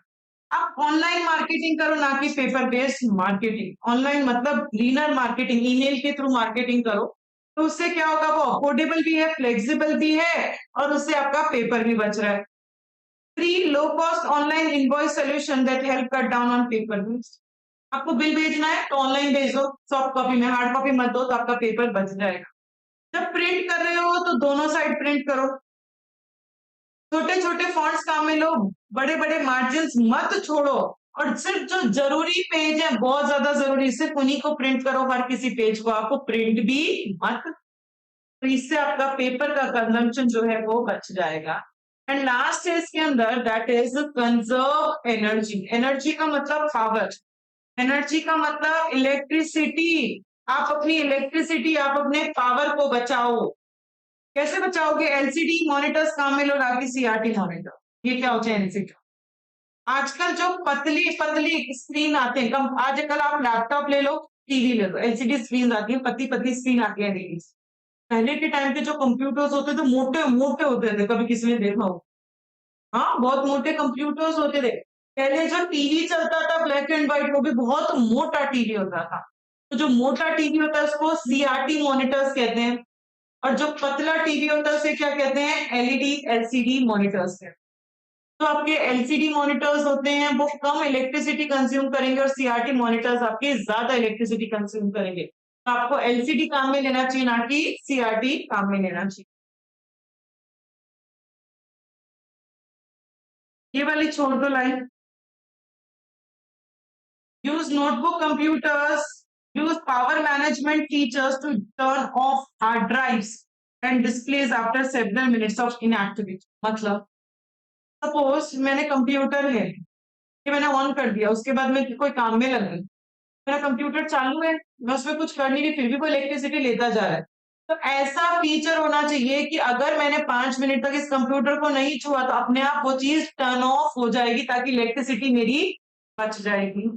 Power down the CPU and all the peripherals during extended periods of inactivity। वही है, आपकी सीपीयू भी बंद हो जानी चाहिए अगर आपने थोड़े समय के लिए उसको काम में नहीं लिया। पेरिफेरल्स मतलब जो आपकी इनपुट एंड आउटपुट डिवाइसेस होती हैं, आपके प्रिंटर्स, अगर आपने बहुत समय तक काम में लिया तो अपने आप क्या हो जाना चाहिए, बंद हो जाना चाहिए। आप computer related task continue basis पे करो। आपको कुछ भी अगर फालतू का काम करना है या एक्स्ट्रा काम करना है तो वो बाद में करो। मैंने कंप्यूटर चलाया, अब मैंने एक लाइन लिखी, फिर मैं किसी से बात करने लगी, फिर एक लाइन लिखी, फिर बात करने लगी। और क्या बच्चों, जितनी जितनी देर बात कर रही हूँ उतनी देर कंप्यूटर तो चालू है ना, तो उसकी इलेक्ट्रिसिटी कंज्यूम हो रही है। इट्स बेटर आप 15 मिनट पहले लगातार काम कर लो, फिर अपने कंप्यूटर को बंद करके फिर जितनी बातें करनी हो उतनी बातें करो। तो उससे क्या होगा, आपकी जो एनर्जी कंजम्पशन है वो थोड़ा सा एनर्जी बच जाएगी, कंजम्पशन कम होगा। आप वो डिवाइसेस काम में लो जो एक से ज्यादा काम करते हो। प्रिंटर सिर्फ प्रिंटिंग का काम नहीं करेगा, उसमें फोटोकॉपी भी होनी चाहिए, उसमें फैक्स मशीन भी होनी चाहिए, ताकि आपकी इलेक्ट्रिसिटी कंजम्पशन थोड़ा सा कम हो सके। आप प्रिंटर्स को पावर अप पावर डाउन कर दो, जब प्रिंट कमांड दिया है तब प्रिंटर ऑन हो जाए, प्रिंट कमांड खत्म तो प्रिंटर अपने आप ही बंद हो जाना चाहिए, उस टाइम चालू नहीं रहना चाहिए, नहीं तो इलेक्ट्रिसिटी जो है वो ज्यादा कंज्यूम होगी। Employ alternative energy source for computing workstation servers networks and data center। Alternative energy sources होनी चाहिए, मतलब अगर एक जगह से इलेक्ट्रिसिटी आ रही है और वो फेल हो गया तो मेरे पास दूसरे अवेलेबल सोर्सेज होने चाहिए, वहां से भी इलेक्ट्रिसिटी सप्लाई होनी चाहिए। जो डेटा सेंटर्स वगैरह होते हैं जहां पे मैं इलेक्ट्रिसिटी या एनर्जी जो है वो मुझे चाहिए ही चाहिए काम करने के लिए, तो वहां पे ऑल्टरनेटिव सोर्सेज आपके पास होनी चाहिए। आप कोशिश करो कि ज्यादा से ज्यादा वेब कॉन्फ्रेंस करो, ना कि जा जाकर आप मीटिंग्स अटेंड करो। जाओगे तो समय खर्च होगा, पेट्रोलियम खर्च होगा, air pollution, noise pollution create हो जाएगा। और ये काम वेब कॉन्फ्रेंस से कर देंगे तो अपना ये सब बच जाएगा, तो एनवायरमेंट फ्रेंडली काम। हमने क्या पढ़ लिए? Best practices of green computing. Revise करते हैं बच्चों, क्या पढ़ा? इसकी एमटी क्या थी? पर P stands for plan, purchase, paper use, E मतलब एनर्जी और डिसाइड। सबसे पहले अपन पढ़ते हैं प्लान। यहाँ प्लानिंग मतलब स्टेक होल्डर्स क्या क्या इंक्लूड करेंगे? चेकलिस्ट, रिसाइकलिंग पॉलिसी को डिस्पोज कैसे करना है, गवर्नमेंट की क्या गाइडलाइंस है, और आप बेस्ट परचेज क्या ग्रीनर का हमें कंप्यूटर्स खरीदे। आईटी कम्युनिटी को एनकरेज करेंगे कि ज्यादा से ज्यादा बेस्ट प्रैक्टिसेस काम में लो। ऑनगोइंग कम्युनिकेशन करेंगे ताकि सब लोग बेस्ट प्रैक्टिसेस पे काम में लें। पेपर का यूज कम, रिसाइकलिंग पॉलिसीज काम में लेनी चाहिए। एंड क्लाउड कंप्यूटिंग को ज्यादा से ज्यादा काम में लो ताकि रिसोर्स का मैक्सिमम यूटिलाइजेशन हो सके। आर मतलब डिस्पोज करो according to the government guidelines, according to the manufacturer जो safe end of the life दे रहा है उसके अकॉर्डिंग उसको डिस्कार्ड करो, डिस्पोज करो। अनवांटेड इक्विपमेंट्स को एनवायरमेंट फ्रेंडली मैनर में डिस्कार्ड। फिर परचेज, आप खरीदोगे तो आप एनवायरमेंट फ्रेंडली कंप्यूटर्स खरीदो। आप क्लियर होने चाहिए कि कैसा कंप्यूटर खरीदना है। मैन्युफैक्चरर ढूंढो जिन्होंने मेहनत की है एनवायरमेंट फ्रेंडली कंप्यूटर्स बनाने में, तो मैन्युफैक्चरर्स को ढूंढकर उन्हीं से आप सामान खरीदो जिन्होंने पैकिंग का मटेरियल कम काम में लिया है। रिड्यूस पेपर कंजम्पशन, पेपर का कंजम्पशन कम कैसे होगा? ईमेल काम में लो, ट्रैक चेंजेस काम में लो, देन मार्केटिंग के लिए भी ईमेल काम में लो, इनवॉइस के लिए भी ईमेल काम में लो। दोनों साइड पेपर को प्रिंट करो, छोटे छोटे फॉन्ट्स होने चाहिए, मार्जिन ज्यादा बड़े नहीं होने चाहिए, और सिर्फ जो जरूरत का पेपर है सिर्फ उसी को प्रिंट करो, हर किसी पेपर को प्रिंट मत करो। देन कंजर्व एनर्जी, एनर्जी बचेगी। एलसीडी काम में लो ना कि सीआरटी मॉनिटर्स। फिर क्या क्या चीजें अपन टर्न ऑफ कर देंगे? हार्ड ड्राइव्स को बंद कर दो जब वो काम नहीं आ रही, प्रिंटर्स को बंद कर दो जब वो काम नहीं आ रहे, peripheral devices, input output devices को बंद कर दो जब वो काम नहीं आ रहा। कंप्यूटर रिलेटेड काम लगातार बेसिस पे करने की कोशिश करो। वेब कॉन्फ्रेंस करो ना कि जगह जगह जाकर मीटिंग्स अटेंड करो। यही था। और ऐसी डिवाइसेस काम में लो जो एक से ज्यादा काम करती हो, जैसे प्रिंटर जो है वो फोटोकॉपी, फैक्स मशीन, इन सब का भी काम में लेगा। और ऑल्टरनेटिव एनर्जी सोर्सेज भी होने चाहिए डेटा सेंटर्स पे। तो एनर्जी में क्या क्या पॉइंट्स पढ़े बच्चों? एलसीडी काम में लो ना कि सीआरटी। फिर पावर ऑफ, किन किन चीजों का पावर ऑफ कर देंगे? जब वो काम नहीं आ रहा तब हार्ड ड्राइव को बंद कर दो, प्रिंटर्स को बंद कर दो, और डिवाइसेस को बंद कर। फिर अपन ने पढ़ा कंटिन्यू, कंप्यूटर का काम कंटिन्यू करो। फिर एक डिवाइस ऐसी काम में लो जो एक से ज्यादा काम करती हो, वेब कॉन्फ्रेंसिंग करो। ऑल्टरनेटिव एनर्जी सोर्सेज भी होने चाहिए, डेटा सेंटर्स को ऑल्टरनेटिव एनर्जी सोर्सेज भी होने चाहिए। ये बेस्ट प्रैक्टिसेस है ग्रीनर कंप्यूटिंग की। पहले क्या था? प्लानिंग, फिर रिसाइकिल, फिर परचेज, फिर पेपर, फिर एनर्जी। वापिस बोलो नाम क्या क्या थे?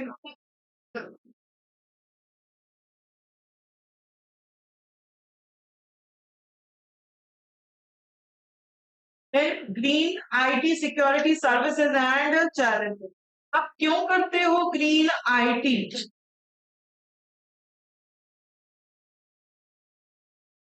ताकि हम, ऑब्जेक्टिव क्या है, हम क्यों करते हैं ग्रीन सिक्योरिटी? हम ग्रीन सिक्योरिटी क्यों चाहिए? हम ताकि ये इवेल्युएट कर सके कि अभी एक्चुअल सिक्योरिटी मैकेनिज्म क्या है, in order to assess their energy consumption. अभी क्या सिक्योरिटी चल रहा है उसको कैलकुलेट कर सके, एंड नए सिक्योरिटी मैकेनिज्म को बिल्डअप कर सको एनर्जी की कॉस्ट को ध्यान में रखते हुए, मतलब उसकी कॉस्ट कम आनी चाहिए। अभी मेरे पास कौन सी सिक्योरिटी मेजर्स हैं और क्या मुझे नए चाहिए होंगे, वो अपन उसको नए को बना सके और शुरू से उसकी कॉस्ट जो है वो कम आनी। उन्होंने हेडिंग कुछ दे दिया, अंदर का कुछ दे दिया, पर इस हेडिंग के अंदर ही हमें यही याद करना है। तो अगर वो पूछेंगे ऑब्जेक्टिव ऑफ ग्रीनर सिक्योरिटी का क्या ऑब्जेक्टिव है, क्या ऑब्जेक्टिव है, इवेलुएट कर सको अभी आपके पास क्या सिक्योरिटी मैकेनिज्म है और नए मैकेनिज्म्स को आप डेवलप कर सको, और शुरुआत से ही हमें कॉस्ट उसकी कम करनी है। IT solution providers are offering green security services in many ways. क्या क्या वेज हैं जिसकी हेल्प से हमें सर्विसेज मिल रही है, सिक्योरिटी सर्विसेज। सबसे पहले आप देखो what to look into green security products. तो ग्रीन सिक्योरिटी प्रोडक्ट्स इसमें हमें देखना क्या है, the challenges in the security service market, how security service fare in recession. सबसे पहले आप देखोगे कोई भी डिवाइस खरीदोगे तो क्या क्या है उसके अंदर ग्रीनर जैसा, वो देखोगे क्या क्या उसको चैलेंजेस और दिक्कत आती है मार्केट में। अगर मैं 5 स्टार एसी खरीदती हूँ तो मुझे क्या प्रॉब्लम आ सकती है, और अगर रिसेशन आ गया तो वो कितना फेयर है, क्योंकि जो ग्रीनर डिवाइसेस होंगी वो बहुत महंगी डिवाइसेस आती हैं, तो रिसेशन में वो सामान खरीदना फेयर होगा भी या नहीं होगा, तो ये सब चीजें अपन को देखनी पड़ती। बेसिक एम क्या होता है कि consumers customer energy, to increase the customer energy savings through green security service and assess that how sustainable computing technology can immediately help the environment. कितने लॉन्ग लास्टिंग तक कंप्यूटर जो है एनवायरमेंट को help कर सकते हैं, इसलिए अपन ग्रीन सिक्योरिटी को अंडरस्टैंड करते हैं। कब तक वो एनवायरमेंट फ्रेंडली हो सकते हैं, एनवायरमेंट को उनकी वजह से कितनी हेल्प मिल सकती है।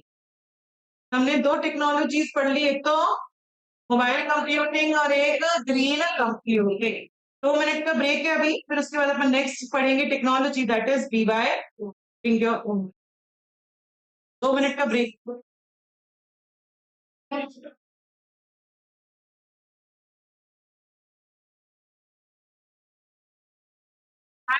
सोचा किसका है, मेरा गाने का।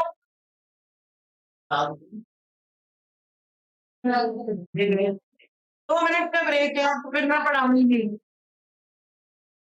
मैंने सुबह से नहीं खाया कुछ भी।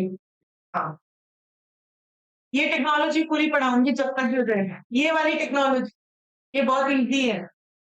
1:15 तक तो मेरी क्लास होती ही है, और अगर इस टेक्नोलॉजी में 5 मिनट वैसे लगेगी नहीं, ऊपर अगर लग गई तो 1:20 तक की क्लास होगी। हाँ,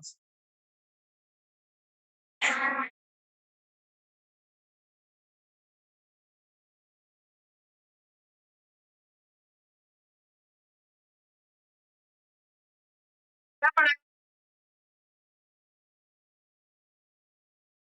फिर अपन ये टेक्नोलॉजी पढ़ेंगे।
सेशन में है, सेशन है, अभी भी खरीदना चाहिए था उसको, खरीदना चाहिए क्योंकि एनवायरमेंट उससे बच ही रहे ना।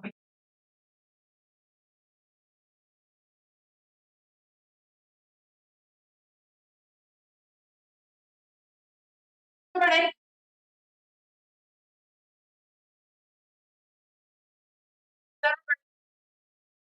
बच्चों, एक टेक्नोलॉजी और है जो आपकी बुक में नहीं है, ध्यान दो। एक टेक्नोलॉजी और है जो हमारी बुक में नहीं है, ब्लॉकचेन। अब ये ब्लॉकचेन जो है वो आप अपनी मॉड्यूल में से 2-3 पन्ने फोटोकॉपी करवा कर कल में, मतलब परसों पढ़ाऊंगी, कल नहीं पढ़ाऊंगी ब्लॉकचेन, तो फोटोकॉपी करवा कर अपनी नोट्स में उसको स्टेपल कर लें एज इट। नेक्स्ट टेक्नोलॉजी अपन पढ़ेंगे that is BYOD। BYOD is bring your own. आजकल क्या हो गया ऑर्गेनाइजेशन के अंदर कि भाई जो एम्प्लॉयज हैं, जो स्टाफ है, वो खुश होने चाहिए, वो कंफर्टेबल होने चाहिए। आपको अगर मेरी ऑर्गेनाइजेशन के कंप्यूटर पे काम करना है, वहां कर लो। आपको नहीं करना, अपने लैपटॉप पे करना है, कर लो। आपको स्मार्टफोन से काम करना है, स्मार्टफोन से कर लो। आप पहले क्या होता था, आपको 2 डिवाइसेस कैरी करनी पड़ती थी, मतलब ऑफिस जा रहे हो तो ऑफिस का लैपटॉप लेके जा रहे हो, प्लस मेरे को मेरे लैपटॉप में मेरा पर्सनल कोई काम करना है तो मुझे मेरा लैपटॉप या मेरा स्मार्टफोन भी कैरी करना पड़ रहा था। ऑर्गेनाइजेशंस आपको ये अलाउ कर रही है कि आप खुद की डिवाइस से खुद की डिवाइसेस को भी ऑर्गेनाइजेशन के नेटवर्क से कनेक्ट कर सकते हो और उस डिवाइस पे भी ऑर्गेनाइजेशन का काम कर सकते हो। इससे क्या हो गया, लोग कंफर्टेबल हो गए। कंफर्टेबल हो गए, अब मैं चाहूं जिस डिवाइस पे मेरा काम कर सकती हूँ। अगर मुझे आज ऑफिस नहीं भी जाना, मैं घर बैठे मेरे पास मेरी डिवाइसेस पे मैं मेरा काम कर सकती हूँ। उससे उनकी काम करने की एफिशिएंसी और इफेक्टिवनेस जो है वो इंक्रीज हो गई। ये जो है वो ब्रिंग योर ओन डिवाइस, ये एक ऐसी पॉलिसी है जिसमें एम्प्लॉयज को अलाउ किया जाता है कि आप अपनी खुद की डिवाइस जो आपको पसंद है उस पर काम करो। स्मार्टफोन, लैपटॉप्स बिजनेस के लिए काम में ले सकते हो। एम्प्लॉयज अपनी पर्सनल डिवाइसेस को यूज में ले सकते हैं, उनको कनेक्ट कर सकते हैं, ऑफिस के नेटवर्क से उनको कनेक्ट कर सकते हैं। इससे आपका जो काम करने की स्पेस है वो फ्लेक्सिबल हो गई, कभी भी कैसे भी काम कर सकते हो। एम्प्लॉयज जो है उनको राइट टू वर्क मिल गया beyond their required hours.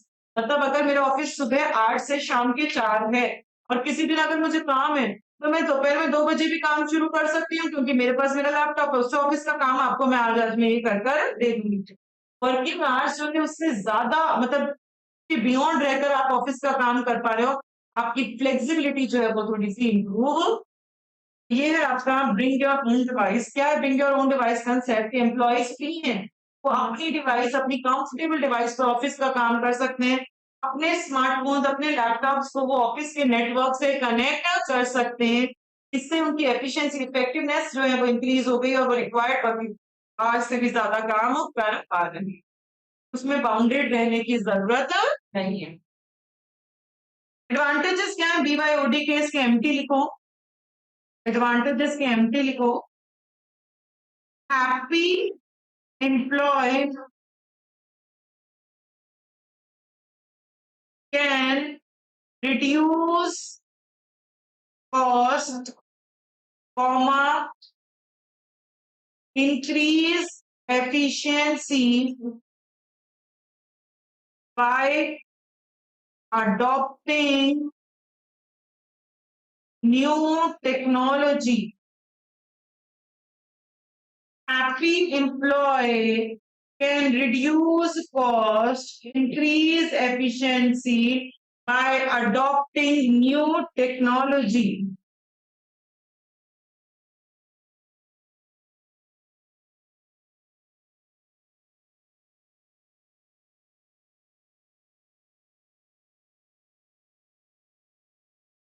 Happy employee can reduce cost, increase efficiency by adopting new technologies. Reduce का मतलब क्या है यहाँ पे? IT reduce support requirement. IT reduce support requirement. Cost का मतलब क्या है यहाँ पे? Lower IT budgets.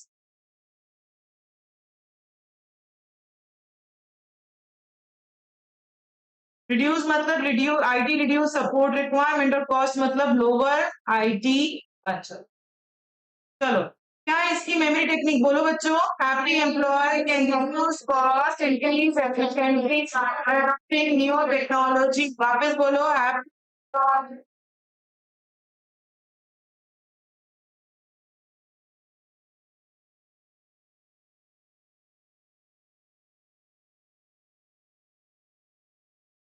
Happy employ. अब यहाँ पे एम्प्लॉय खुश होगा या दुखी होगा कि उसको खुद की डिवाइस पे काम करना है? खुश है, क्योंकि उसको जब चाहे जहां से चाहे वैसे काम कर सकता है, उसको बहुत सारी डिवाइसेस को कैरी करने की जरूरत नहीं है। पहले उसको खुद की पर्सनल डिवाइस और ऑफिस की डिवाइस कैरी करना पड़ रहा था। लोअर आईटी बजट, ऑर्गेनाइजेशन का आईटी बजट कम हो गया, क्यों? अब उनको कंप्यूटर खरीद के देने की जरूरत नहीं है, लैपटॉप खरीद के देने की जरूरत नहीं है। आपके पास खुद का लैपटॉप है, आप उस पर ऑफिस का काम कर दो, तो उससे उनकी फाइनेंशियल सेविंग्स हो रही है। क्यों? क्योंकि एम्प्लॉइज के पास ऑलरेडी खुद की डिवाइसेस हैं, तो ऑर्गेनाइजेशन को इन पे खर्चा करने की जरूरत नहीं है। आईटी रिड्यूस सपोर्ट रिक्वायरमेंट, ये क्या है? Support maintenance. बच्चों, जब डिवाइस ही ऑर्गेनाइजेशन की नहीं है तो मेंटेनेंस कौन करेगा? एम्प्लॉय खुद करेगा। ऑर्गेनाइजेशन को उसके मेंटेनेंस का खर्चा भी नहीं उठाना, उसको ज्यादा सपोर्ट भी नहीं करना। तो does not provide and user support and maintenance for all the device, resulting in उनकी क्या बच गया? कॉस्ट बच गया। Early adoption of new technology. आपके पास जो आपके खुद का स्मार्टफोन होते हैं या खुद खुद की डिवाइस होती है, उस पे आप लेटेस्ट टेक्नोलॉजी पे ज्यादा काम करना पसंद करते हैं। अगर मेरा लैपटॉप है तो मैं चाहूंगी उस पर मैं latest processor, window, latest operating system काम में लो, विंडोज 10, उस पर मैं काम जल्दी सीख भी जाऊंगी। ऑफिस का है तो किसी को मतलब नहीं होता। तो स्टाफ अपनी डिवाइस पे प्रोएक्टिव होते हैं, वो फर्स्ट स्टेप लेते हैं। जनरली वो अपनी डिवाइस पे जल्दी नई टेक्नोलॉजी को यूज में लेते हैं, उससे उनकी प्रोडक्टिविटी जो है वो इंक्रीज हो जाती है। Increase employee efficiency. जब आप खुद की डिवाइस पे, एक तो मैं मेरे फोन पे कुछ लिख रही हूँ, एक मैं आपके पे लिख रही हूँ, मेरी स्पीड ज्यादा किस पे होगी? क्योंकि उसको मैं रेगुलर यूज में रही हूँ, तो मेरी काम करने की क्षमता बढ़ जाएगी। तो जब आप खुद की डिवाइसेस पे भी ऑफिस का काम करोगे तो आपकी एफिशिएंसी जो है वो थोड़ी सी इंक्रीज हो जाएगी। तो यहाँ पे उनकी एफिशिएंसी बढ़ जाएगी। तो क्या एडवांटेजेस हैं इसके? Happy employee can reduce cost, increase efficiency by adopting new technology. Happy employee मतलब लोग खुश हैं क्योंकि उनको 2 डिवाइसेस कैरी नहीं करना पड़ रहा। Happy employee can reduce cost, reduce मतलब रिड्यूस, लोअर आईटी, नहीं नहीं, रिड्यूस मतलब रिड्यूस सपोर्ट रिक्वायरमेंट। सपोर्ट कम चाहिए उनको, क्योंकि डिवाइसेस जब मेरी है ही नहीं तो सपोर्ट मेंटेनेंस की जिम्मेदारी भी ऑफिस की नहीं। कॉस्ट मतलब बजट आ जाएगा, लोअर आईटी बजट, क्योंकि ऑलरेडी एम्प्लॉयज के पास है तो ऑर्गेनाइजेशन को उनको खरीदने की देने की जरूरत नहीं है, तो उनका पैसा बच जाएगा। इंक्रीज एफिशिएंसी, उनकी काम करने की क्षमता बढ़ेगी क्योंकि खुद की डिवाइसेस है वो बहुत कंफर्टेबल होते हैं। बाय अडॉप्टिंग न्यू टेक्नोलॉजी, लोग प्रोएक्टिव होते हैं, अपनी डिवाइसेस पे नई टेक्नोलॉजी पे काम करेंगे, तो उससे उनकी जो प्रोडक्टिविटी है वो थोड़ी सी इंक्रीज हो जाए। आ रहा है समझ में? Emerging BYOD threads. BYOD, bring your own device. अच्छा अच्छा तो है, पर उसके खुद के कुछ थ्रेड्स हैं। क्या थ्रेड्स हैं उसकी? एमटी लिखो थ्रेड्स की। थ्रेड्स की एमटी, इंडिया, INDIA, इसमें एक आई जो है वो साइलेंट है, एक आई से कुछ भी नहीं मतलब है। इंडिया।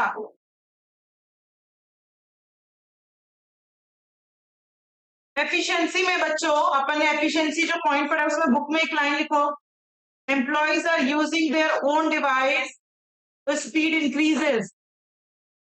एफिशिएंसी वाले के लिए एक लाइन लिखो बुक में, employees are using their own device, ये एफिशिएंसी का पॉइंट है, बुक में एक लाइन लिखो, employees are using their own device so speed increases, speed increases.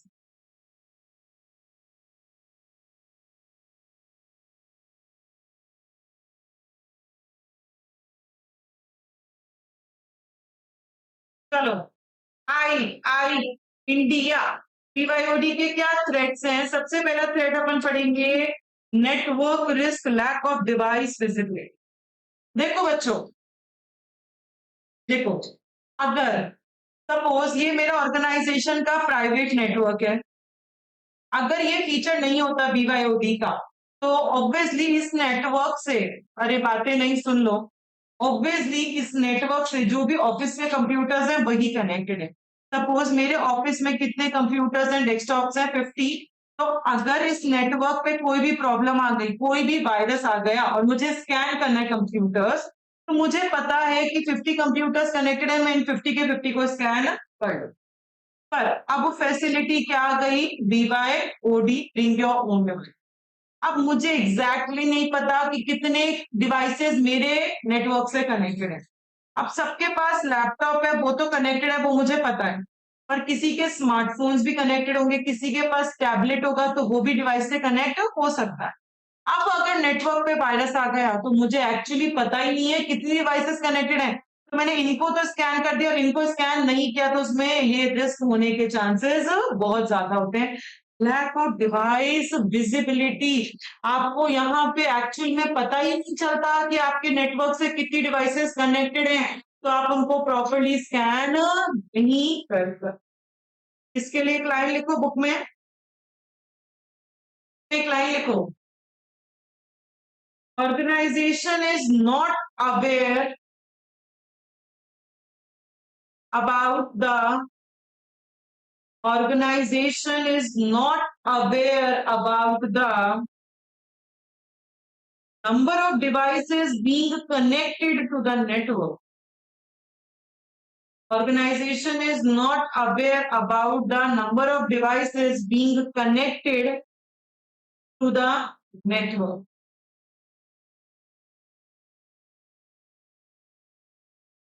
When company owned devices, जब सारे एम्प्लॉयज काम में ले रहे थे, तो हमें कंप्लीट विजिबिलिटी थी, हमें पता था कितनी डिवाइसेस कनेक्टेड है नेटवर्क से। तो इसके हेल्प से हम ट्रैफिक को एनालाइज कर पा रहे थे।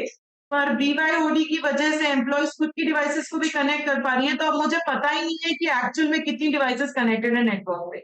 और नेटवर्क पे कितनी डिवाइसेस कनेक्टेड है ये पता होना बहुत जरूरी है। ये नहीं पता तो आपको कोई भी एरर आ सकती है। फॉर एग्जाम्पल कोई वायरस आ गया और मुझे सब डिवाइसेस को स्कैन करना है, तो अब मुझे हो सकता है कुछ डिवाइस छूट जाएं जिनको मैं स्कैन नहीं कर पाऊं। क्यों? क्योंकि मुझे पता ही नहीं है कि अभी एक्चुअल में कितनी डिवाइसेस नेटवर्क से कनेक्ट। क्लियर है? सेकंड इसका जो थ्रेट है, सेकंड जो थ्रेट है that is device risk. Device risk मतलब लॉस ऑफ डिवाइस। बच्चों, आप खुद के लैपटॉप पे काम कर रहे हो, ऑफिस का काम, आप कोई सॉफ्टवेयर डेवलपर हो, मैं मेरे ही लैपटॉप पे आपकी ऑर्गेनाइजेशन का कोई सॉफ्टवेयर बना रही। अब मैं ऑटो में घर गई और मैं गलती से वो मेरा लैपटॉप का बैग ऑटो में भूल गई। ठीक है, तो लैपटॉप सपोज मेरा 2 लाख रुपए का लैपटॉप है। मुझे पर्सनली, मुझे तो किस चीज का दुख होगा कि मेरा 2 लाख का लैपटॉप हो गया, पर ऑर्गेनाइजेशन को किसका दुख होगा? 2 लाख के लैपटॉप का या हाँ, उसके अंदर जो डेटा पड़ा है, वो डेवलपर जो सॉफ्टवेयर था, वो 50 लाख का सॉफ्टवेयर था, उसको 50 लाख में अपन बेचने वाले थे। उस लैपटॉप में मेरे सारे ट्रेड सीक्रेट्स थे कि इसका, इस वाली साइट का ये पासवर्ड है, इसका ये पासवर्ड है। उस लैपटॉप में सब कुछ सेव था, मेरी जो कॉन्फिडेंशियल डिटेल्स थी वो सब उस लैपटॉप में सेव थी। तो उनको उस 2 लाख से फर्क नहीं पड़ता, उनको जो ये डेटा चोरी हो गया उसका फर्क पड़ता है। कोई भी उस डिवाइस को मिसयूज कर सकता है और मेरे ट्रेड सीक्रेट्स को लीक आउट कर सकता है। तो जब आप अपनी खुद की डिवाइस काम में लेते हो तो ये भी आपको डर रहता है डिवाइस रिस्क का, लॉस ऑफ डिवाइस की, डिवाइस चोरी हो। इसके लिए बुक में एक लाइन लिखो, डिवाइस रिस्क में बुक में लाइन लिखो, अ लॉस्ट और स्टोलन, अ लॉस्ट और stolen device can result in an can result in an enormous enormous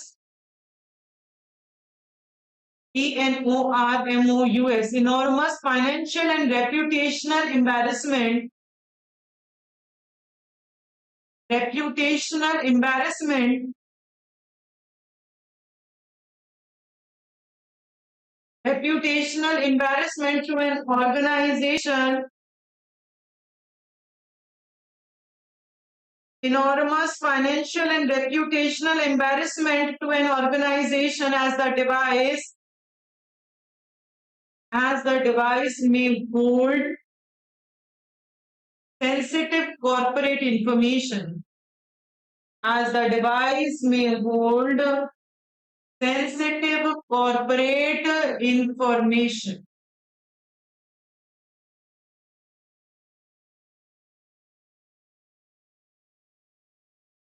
अगर डिवाइस चोरी हो गई तो वो कंपनी के मेल से कॉर्पोरेट इंटरनेट को एक्सेस कर सकता है। ट्रेड सीक्रेट्स को वो आसानी से रिट्राइव कर सकता है चोरी हुई डिवाइस से। वो ट्रेड सीक्रेट्स को आसानी से मिसयूज कर सकता है। नेक्स्ट जो रिस्क है that is application risk, that is application virus and ये मेरी डिवाइस है, ये मेरा लैपटॉप है, इस लैपटॉप पे मैं ऑफिस का काम कर पा रही हूँ। अब इस लैपटॉप पे वायरस आ सकता है, आ सकता है किसी में, तो एंटीवायरस है। अब उसका खर्चा मैं करूंगी, ऑफिस करेगा? वहां पर नहीं कंफ्यूज है। सबसे बड़ा कंफ्यूजन ही यही है, जब आप खुद की डिवाइस काम में लेते हो ऑफिस वर्क के लिए, तो मैं तो सोचूंगी भाई मैं क्यों खर्चा करूं, मैं तो पर्सनल काम थोड़ा सा करती हूँ, बाकी मेन काम तो ऑफिस का हो रहा है, तो ऑफिस वाले पैसा देंगे। ऑफिस वाले कहेंगे ये अपना पर्सनल काम भी इस पे करता है, तो हम क्यों उस पे एंटीवायरस लगाएं। दोनों ही एंटीवायरस ही लगाते तो उस डिवाइस पे वायरस आने के चांसेस जो है बहुत ज्यादा हैं। Neither employee secures nor organization. जब आप मोबाइल यूसेज ज्यादा ले रहे हो तो वनरेबिलिटीज होने के चांसेस बहुत ज्यादा हो गए।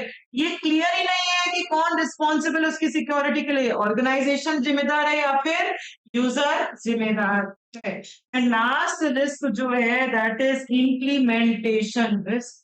अगर आपकी पॉलिसी अच्छी नहीं है बीवाईओडी की, अगर ऑर्गेनाइजेशन ये क्लियरली मेंशन नहीं करता कि अगर आप खुद की डिवाइस काम में ले रहे हो तो आपको इस तरीके से काम में लेना है, ये सीक्रेट्स को लीक आउट नहीं होने चाहिए, अगर वो क्लियर नहीं है तो जो डेटा है, जो आपकी असेट्स होती हैं, वो हो सकता है डेटा जो है वो कोई मिसयूज कर ले। अपन एम्प्लॉयज को अगर नहीं बता पा रहे कि ये डेटा बहुत सेंसिटिव है, तो हो सकता है वो डेटा कोई और लीक आउट कर दे। तो आप कई बार यूजर्स को एजुकेट नहीं कर पाते कि ये सारे थ्रेड्स आपको हो सकते।